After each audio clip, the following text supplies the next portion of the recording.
Next nutrient required is manganese.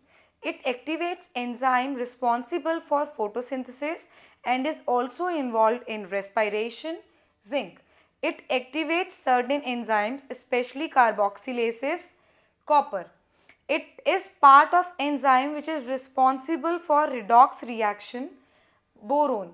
Boron helps in pollen germination, cell elongation and cell differentiation.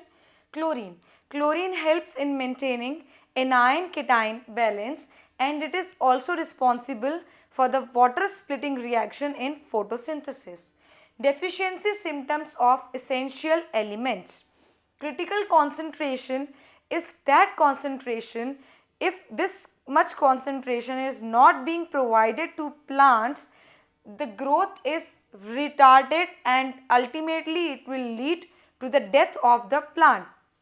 Certain symptoms are chlorosis, that is lack of chlorophyll, necrosis, stunted growth, premature falling of leaves, inhibition of cell division.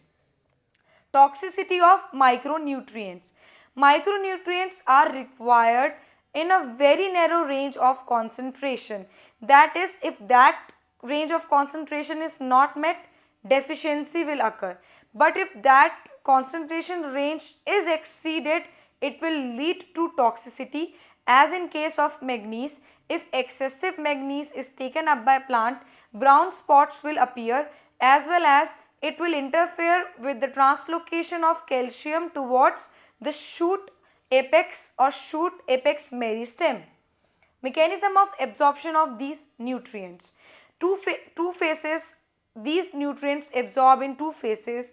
In first phase, rapid movement or uptake of these ions is seen. It is apoplast movement and it is through passive transport mechanism.